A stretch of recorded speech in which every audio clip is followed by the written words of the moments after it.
Chill in another world with level 2 super cheat powers के episode 2 में आप सभी का स्वागत है। लेकिन इसके पिछले एपिसोड में हमने देखा था कि एक छोटी सी बच्ची थी जिसको नॉर्थ में जाना था क्योंकि उसकी फैमिली वहाँ पे रहती थी। लेकिन कोई भी उसको ले जाने से मना कर देता है क्योंकि डेल्वेजा फॉरेस्ट के अंदर डीमन आर्मी स्टेशन थी। तो अब जब कोई भी नहीं मान रहा था तो बांजा उस लड़की को कहता है कि वो उसको ले जाएगा अपने टेलीपोर्टेशन स्पेल से। अब टेलीपोर्टेशन स्पेल कोई भी एरा गैरा आदमी इस्तेमाल नहीं कर सकता था।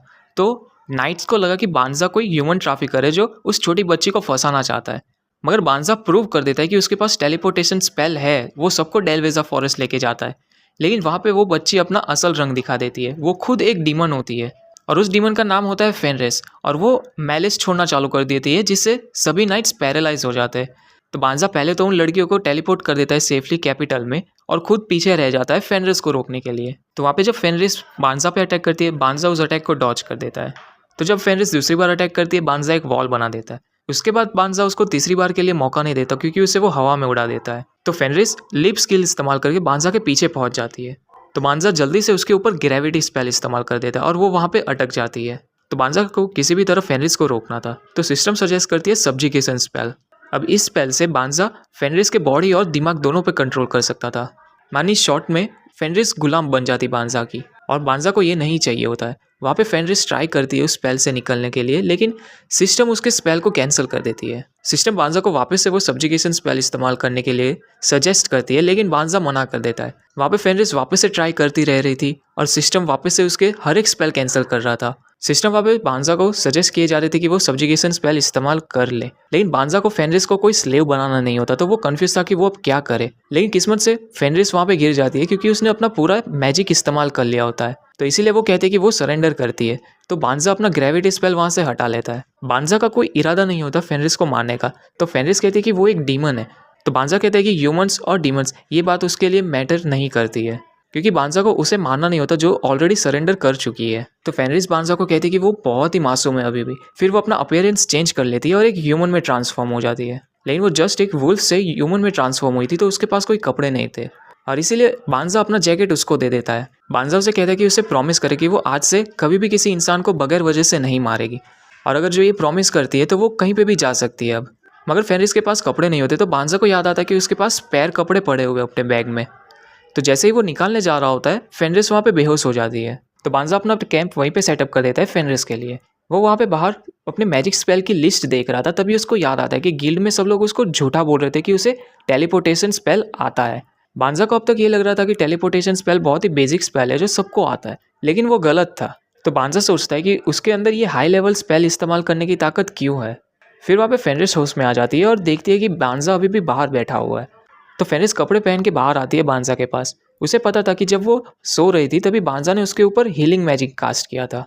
वो एक डीमन थी और बांजा एक ह्यूमन था, तो ये नेचुरल था कि ह्यूमन डीमन को मार डाले, लेकिन बांजा ने ऐसा नहीं किया। तो इसीलिए फेनरिस बांजा की बात मान जाती है कि वो आज के बाद किसी भी ह्यूमंस पे किसी वजह के बगैर हमला नहीं करेगी और साथ ही साथ वो बांजा को अपना मास्टर मान लेती है और कहती है कि वो ये एहसान अपनी पूरी जिंदगी भर चुकाएगी। बांजा कहता है कि उसे ये मास्टर सर्वेंट चीज में कोई इंटरेस्ट नहीं है, लेकिन फेनरिस भी ना सुनने के मूड में नहीं थी। तो फेनरिस कहती है कि वो चाहे तो उसको एक स्लेव की तरह इस्तेमाल कर सकता है, लेकिन इसके बदले फेनरिस को सिर्फ बांजा के साथ में रहना था। बांजा कहता है कि उसे कोई स्लेव वेव की जरूरत नहीं है। तो फेनरिस अपना क्लासिक मूव इस्तेमाल करती है इमोशनल अत्याचार का, लेकिन बांजा भी उसकी बात मानने वालों में से नहीं था। तो फेनरिस सोचती है कि अगर उसे बांजा के साथ रहने ना मिले तो उसकी ज़िंदगी का कुछ मतलब ही नहीं है। उसे मरना था तो बांजा उसकी बात आखिर में मान ही जाता है। तो उसके बाद बांजा उसको बताता है कि वो इस दुनिया से नहीं है, वो दूसरी दुनिया से आया है। वो दूसरी दुनिया से यहाँ पे हीरो कैंडिडेट की तरह से आया था, मगर उसके पास कोई स्किल विल नहीं थी। इसी की वजह से वो अपने दुनिया में वापस भी नहीं जा सकता था, तो उसे लोगों ने साइड में हटा दिया था। तो फिर बांजा फेनरिस को अपना असल चेहरा दिखाता है और कहता है कि वो एक एक्स कम्युनिकेटेड है, इसीलिए वो किसी टाउन में भी नहीं रह सकता।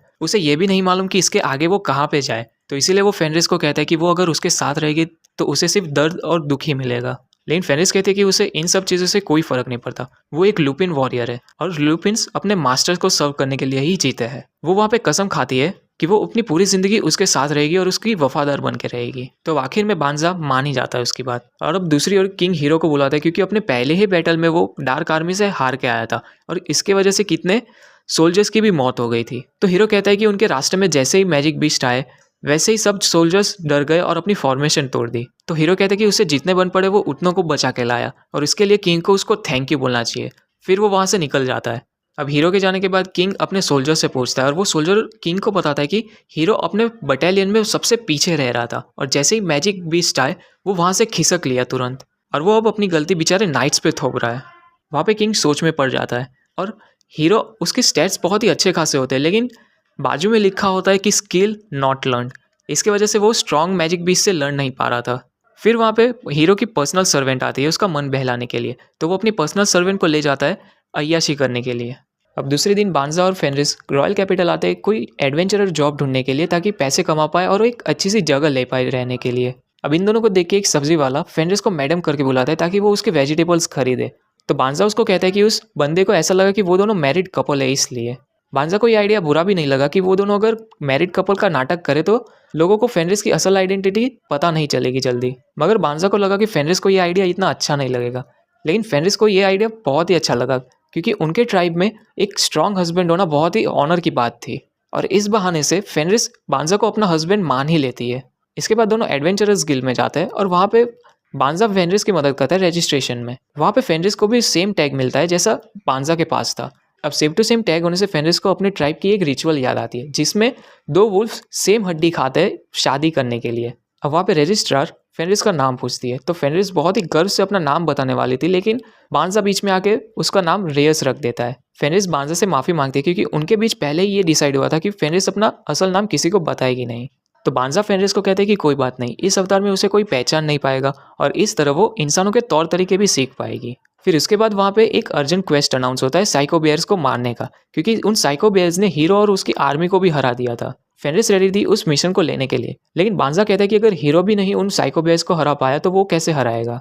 तो फेनरिस कहते हैं कि वो वहाँ पे साइको बेयर्स को हराएगी जिससे बांजा को मालूम चलेगा कि उसकी ताकत कितनी है। मगर वो जैसे ही वो साइको बेयर्स के एरिया में पहुंचते हैं उन्हें चीख सुनाई देती है तो वो उस डायरेक्शन में भागते हैं। फिर वहाँ पे देखते हैं कि वो ये तो वही नाइट्स है जो पहले उनको मिले थे। वो लोग पूरे साइको बेयर्स से घिरे हुए होते हैं तो बांजा अपनी लाइटनिंग इस्तेमाल करके सबको पका देता है। मगर वहाँ पे एक साइको बेयर छूट जाता है तो फेनरिस उस साइको बेयर को संभाल लेती है। वहाँ पे वो नाइट्स बांजा को पहचान जाते हैं और वापस से उसका शुक्रिया अदा करते हैं उनको दूसरी बार बचाने के लिए। तो उसके बाद बांजा फेनरिस को उनसे इंट्रोड्यूस कराता है और कहता है कि वो उसकी ट्रैवलिंग कंपेनियन है। मगर ये सुन के फेनरिस उदास हो जाती है। मगर ये सुन के फेनरिस उदास हो गई थी क्योंकि बांजा ने उसको अपनी वाइफ के नाते इंट्रोड्यूस नहीं कराया। और अब जब फेनरिस का मूड खराब था तभी एक साइको बेयर उंगली करने के लिए पहुंच जाता है लेकिन फेनरिस को गुस्से में देख के वो साइको बेयर लड़ने की आशा ही छोड़ देता है। अब उस बेयर को ऐसा देख के बांजा कहता है कि उसे मालूम चल गया कि वो फेनरिस के लेवल का नहीं है इसीलिए उसने सरेंडर कर दिया है। सरप्राइजिंगली बेयर भी बांजा की बात समझ जाता है और हाँ कहता है कि वो सरेंडर कर रहा है। अब ये देख के फेनरिस को एक खुराफाती आइडिया आता है और वो कहती है कि इस बेयर को वो क्यों ना अपना पेट बना ले। तो फेनरिस वहाँ पे बांजा को कहती है कि अगर एक साइको बेयर उसको फॉलो करेगा तो ये एक सिंबल बन जाएगा कि बांजा में कितनी ताकत है। बांजा को फेनरिस की बात सही लगी तो वो साइको बेयर को अपना पालतू बेयर बना लेता है। लेकिन ये देख के बाकी सब लड़कियां बहुत ही गंदे शौक में थी क्योंकि जिन साइको बेयर्स की होड़ ने हीरो की आर्मी को हराया उस बेयर के होड़ को इन दोनों ने चुटकी बजा के हरा दिया और साथ में एक सेपरेट भी कर लिया और उसको पालतू बना लिया। अब बांजा की ये ताकत देख के बेलेरोसा के पास एक रिक्वेस्ट थी उसके लिए, लेकिन उससे पहले वो उनके घर पे जाते हैं। वहाँ पे बेलेरोसा अपने आप को इंट्रोड्यूस करती है और उसके पीछे पीछे सभी लड़कियाँ अपने आप को इंट्रोड्यूस करती है। फिर वहाँ पे बेलेरोसा बांजा को रिक्वेस्ट करती है कि वो उनको ट्रेन करे। बेलेरोसा बांजा को कहती है कि हीरो ने अपनी आर्मी साइको बेयर्स के हाथों खो दी थी, तो ये बात से वो बहुत ही अपसेट था कि उसकी आर्मी बहुत ही कमज़ोर थी। तो वो किंग को कह देता है कि वो अपने रूम से तब तक नहीं निकलेगा जब तक उसको स्ट्रॉन्ग नाइट्स नहीं मिल जाते उसके आर्मी के लिए। ये सुन के किंग ने ऑर्डर दे दिया सभी नाइट्स को पावरफुल बनने के लिए और इसीलिए बेलेरोसा बांजा को रिक्वेस्ट करती है कि वो उसे ट्रेन करे। लेकिन ये सुन के फेनरिस बहुत ही गुस्सा हो रही थी। अब फेनरिस का गुस्सा शांत करवाने के लिए वो सभी को कहता है कि उसने पहले तो फेनरिस को अपना ट्रैवलिंग कंपेनियन की तरह इंट्रोड्यूस किया था लेकिन असल में वो उसकी वाइफ है और इसी की वजह से वो कंफर्टेबली रहना चाहता है अपने घर में उसके साथ। अब इतनी बात काफ़ी थी फेनरिस का मूड बदलने के लिए और इसीलिए फेनरिस कहती कि बांजा चाहे तो वो उन चारों को ट्रेन कर सकता है। अब एक पार्टी की तरफ से तो अग्रीमेंट मिल गया था तो अब बांजा के पास कोई वजह नहीं रही रिजेक्ट करने को, तो बांजा उन लोगों को ट्रेन करने के लिए मान जाता है। लेकिन वो चारों लड़कियां एक एडिशनल रिक्वेस्ट उनसे करती है कि उन्हें यहाँ पे रहने दे उनके घर में क्योंकि उनके पास बाहर कोई घर नहीं है रहने के लिए। फेनरिस ये बात सुन के और खुश हो जाती है क्योंकि इस बहाने की वजह से बांजा और वो एक ही रूम में रह पाएंगे। लेकिन इन लोगों से कई कोस दूर यूलिमिनस डीमन किंग को बताती है कि उनकी जो फेनरिल की फोर्स थी वो खत्म हो चुकी है डेल्वेजा फॉरेस्ट में। तो इन्वेस्टिगेशन से उनको पता चला कि फेनरिल के फोर्स के खत्म होने के पीछे एक इंडिविजुअल का हाथ है। तो डीमन किंग यूलिमिनस को ऑर्डर देता है कि उस बंदे को यहाँ पे उसके पास लाए। तो इसी के साथ हमारा आज का एपिसोड यहीं पे ख़त्म होता है और अगर आपको और एनिमे रिकैप्स हिंदी में देखने हो तो चैनल को ज़रूर से सब्सक्राइब करिएगा तो तब तक के लिए गुड बाय।